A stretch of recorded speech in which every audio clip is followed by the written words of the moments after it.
মানুষ বলেছেন। নবী করিম সাল্লাল্লাহু আলাইহি সাল্লামকে মাটির তরি বললে তার মর্যাদা বাড়বে না নূরের তরি বললে মর্যাদা বাড়বে? বুঝে বলছেন? ফেরেশতারা নূরের তৈরি, আর মানুষ হলো মাটির তৈরি, আর জিনরা হলো আগুনের তৈরি। জিনরা কিসের তৈরি? আগুনের তৈরি। আর ফেরেশতা কিসের তৈরি? নূরের তৈরি। নূর মানে আলো, এখান থেকে তৈরি তারা। আর মানুষ হলো কিসের তৈরি? মাটির তৈরি। এখন আসুন, ফেরেশতা, জিন, মানুষ। জিন এবং মানুষের মধ্যে শ্রেষ্ঠ কে? মানুষ না জিন? মানুষ।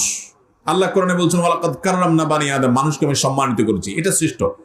এবার আসেন, ফেরেশতাদের মর্যাদা বেশি না মানুষের মর্যাদা বেশি? এটা এক কথা উত্তর দেওয়া যাবে না। ফেরেশতাদের মধ্যে যারা বিশিষ্ট বড় বড় ফেরেশতারা, তারা সাধারণ মানুষের চাইতে শ্রেষ্ঠ। কিন্তু সাধারণ ফেরেশতাদের চাইতে আমভাবে সাধারণ ইমানদার মানুষ অবশ্যই শ্রেষ্ঠ। ভাই, আদম আলাইহিস সালামকে আল্লাহ তাআলা সিজদা দিতে